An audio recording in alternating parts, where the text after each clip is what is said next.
Hello and welcome to another video on my YouTube channel. My name is Joris and today I will be talking about the 40 German stocks that make up the DAX 40 index.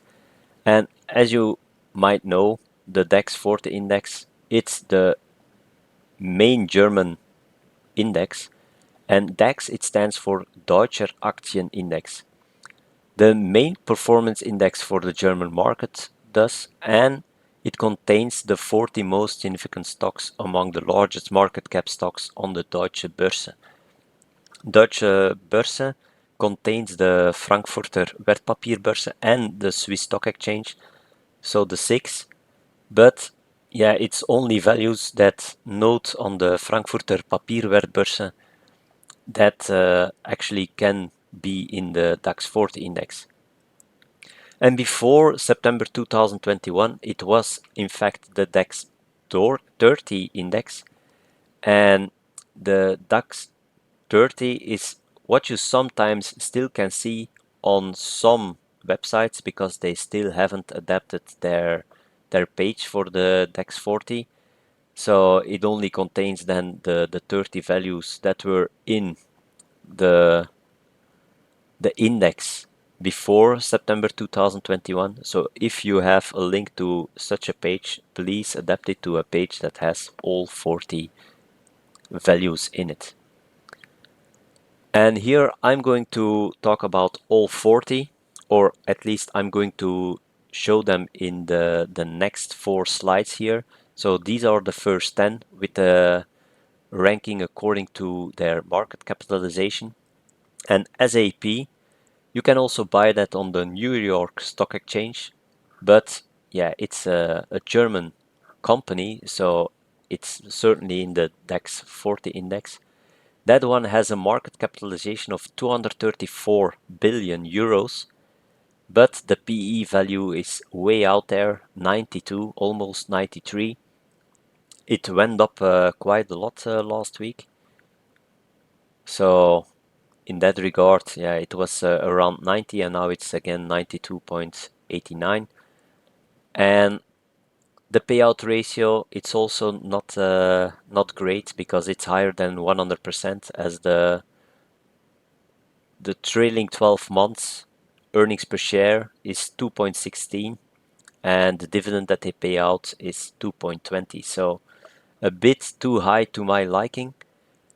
But there are a lot of cheap stocks on the German Stock Exchange, so you can definitely do good value trades on the German stock market.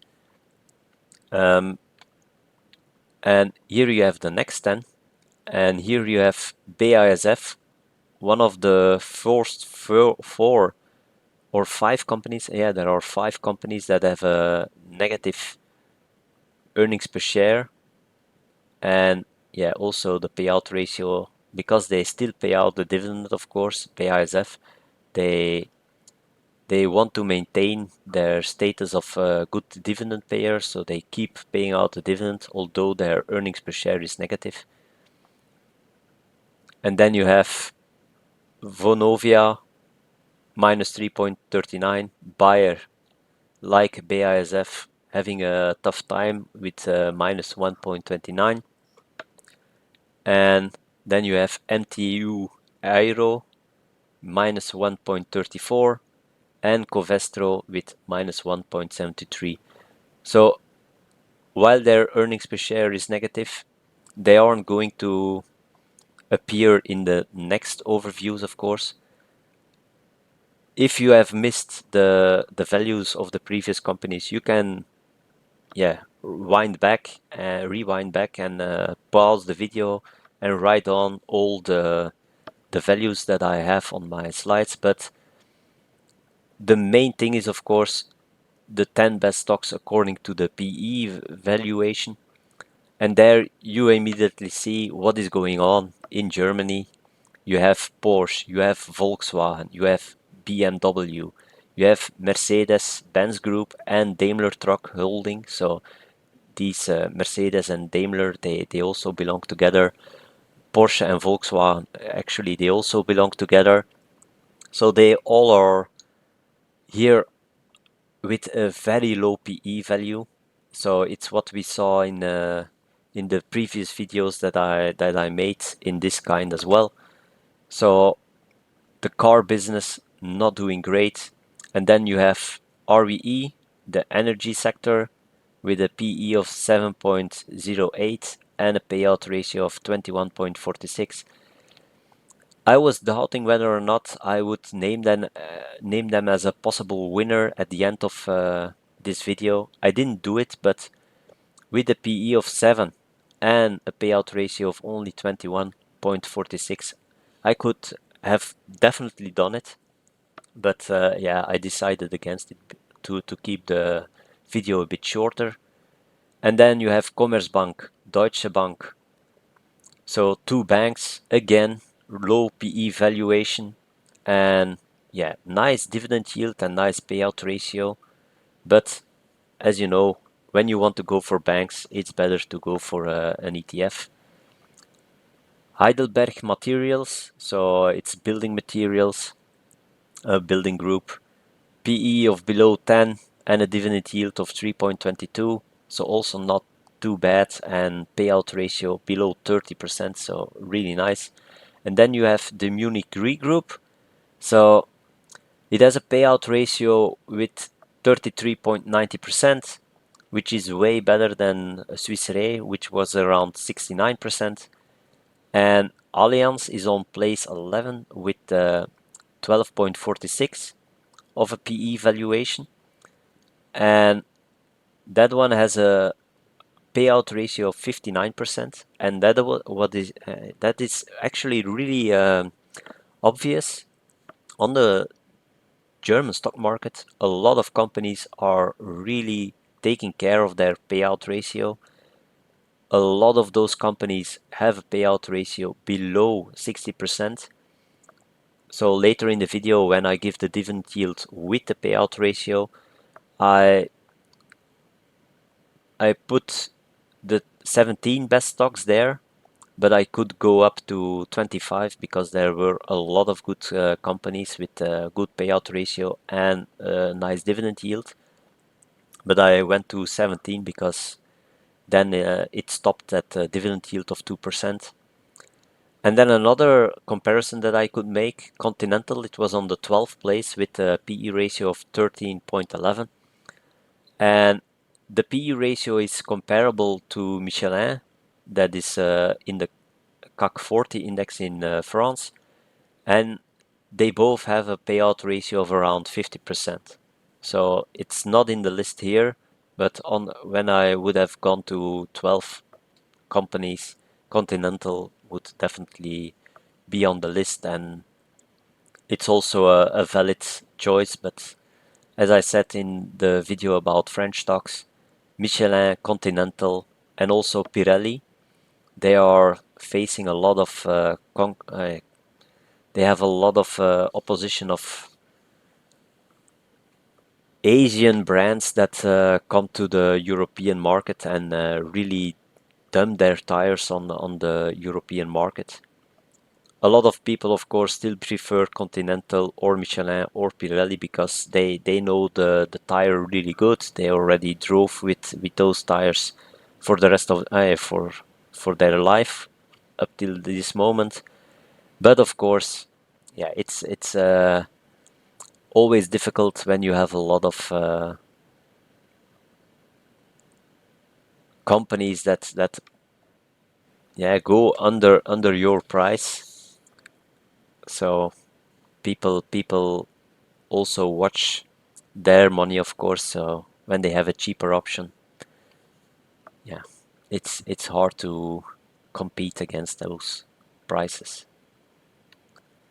Then you have the 10 best stocks according to the dividend yield, and it's no big surprise that you have again the car business here with high dividend yields, Volkswagen almost 10%, and a payout ratio that is around 30%. So for me, it's incredible.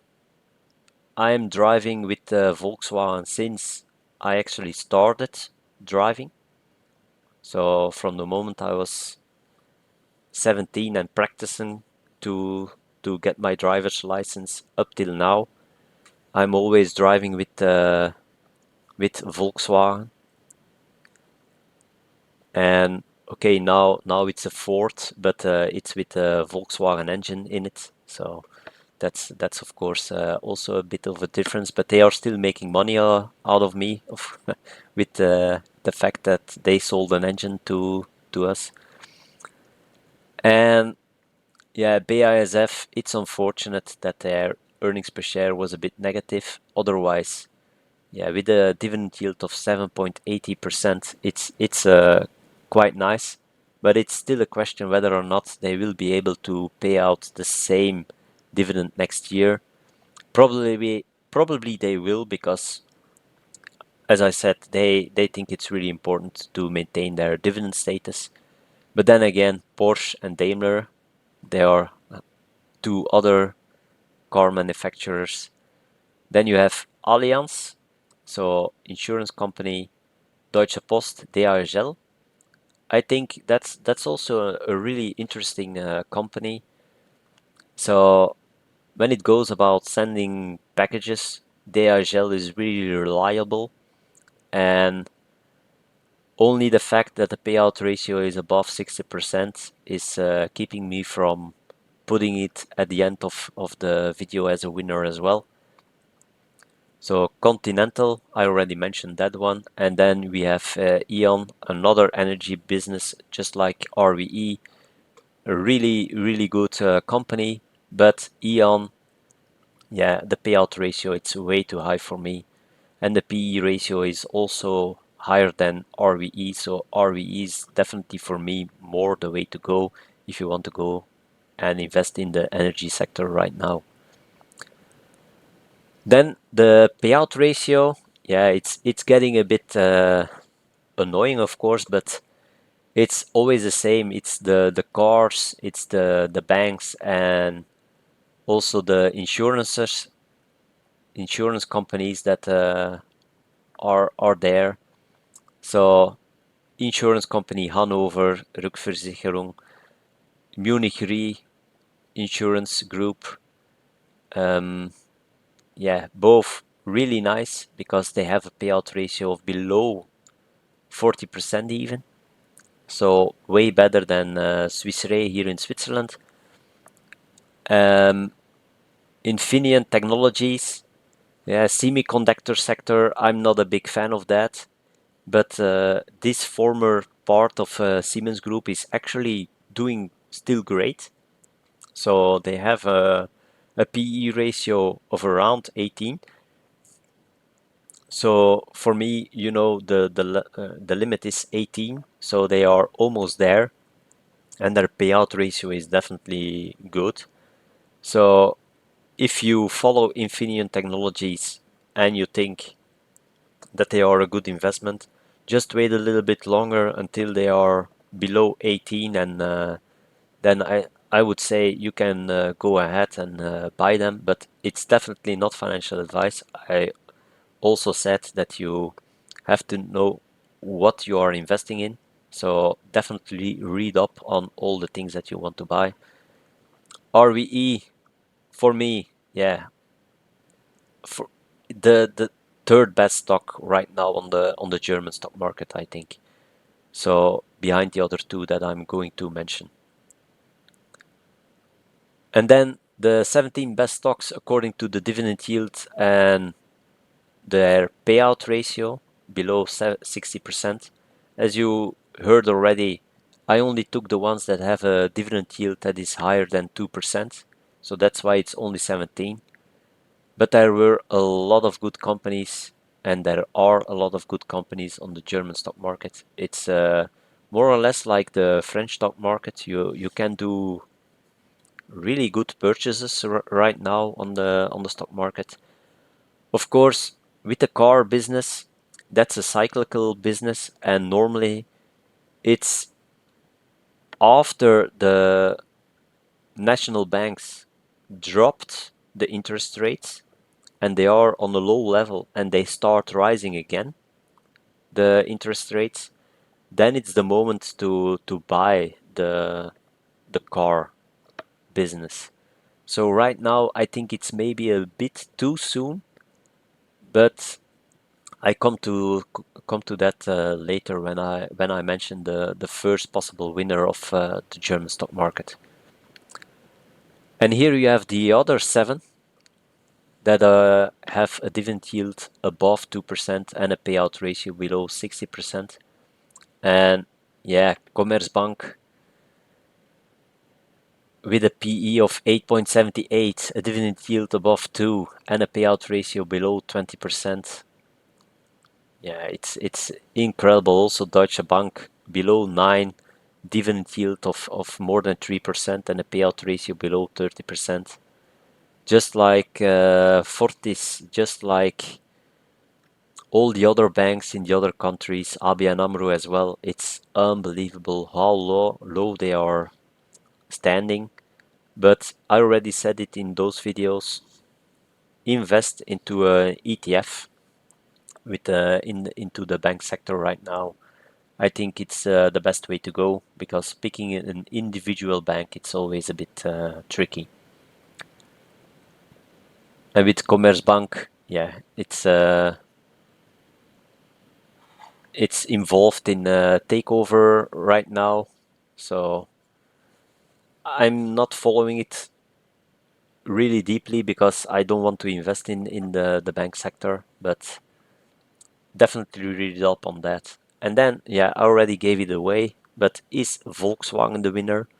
Well, it went down quite a lot since 2021 till now. So it was 245, I think, was the maximum, and now it's only 92. So it's back to the level of the COVID pandemic. And yeah, I have to say it. Take an ETF in the car sector, and if you are living in Germany, it's quite easy because you have the iShares Stocks Europe 600 automobiles and parts UCITS ETF. It gives a dividend as well with a nice dividend yield, and it's on the Stuttgart Stock Exchange. It's on how is it called, the other one? I have to look it up. You have it on the GetX as well and on the Xetra Stock Exchange. So it's not available on other stock exchanges in Europe, but if you have access to the German stock exchange via your broker, then you can definitely pick this ETF. It has an expense ratio of 0.47%, I think. I need to check. No, it's 0.46, and the dividend yield is 4.71%. So it's definitely more the way to go, because picking an individual stock, it's always difficult. But if I would pick one, it would be Volkswagen, because yeah, I like driving Volkswagens. As I said, I'm driving a Volkswagen already for all my life. And okay, now it's a Ford, but the engine is still from Volkswagen. And I like their cars a lot. The only thing that they didn't pick up on is the fact that you have the Charan, you have the Touran. Those cars, they don't make them anymore. But a lot of families with 2 or 3 children, especially the families with 3 children, they need those kind of cars, and they don't make them anymore. So we went for you have to go for the Caddy or for the Fortuneo in order to have a good family car for your family when you want to fit 3 children in it. And it's not the nicest car. The Charan and the Touran, they had a way nicer shape to look at. The Tourneo and the Caddy, they are functional, that's for sure, but they should have thought about that better. So that's where they made a mistake, I think. And then you have another insurance company, Munich Re. The payout ratio is way better than the payout ratio for Swiss Re. So Swiss Re has a payout ratio of 69%, and Munich Re has one that is below 35%. Of course, the dividend yield from Swiss Re is way higher than the dividend yield for Munich Re. But look at this graph. Yeah, it's actually only showing a upwards movement. So insurance companies, yeah, those are companies that dividend investors should definitely go for. So do your research, look where their insurance problems may lie. So if there is a storm in a region and you know that they have a lot of policies there, just make sure that you sell your stocks before they have to pay out the insurance money to all the people that suffer a lot of losses because of the storm. And with that being said, I thank you for watching this one. Please consider subscribing to my YouTube channel. You can also hit that like button if you like. It helps the channel out enormously by spreading out these videos to other people that might like it. And the bell notification, yeah, you know it. You don't need to press that. I post videos regularly on my YouTube channel, so you will see when there are new ones to be watched. And with that being said, thank you for watching this one and see you on the next video on my YouTube channel. Bye!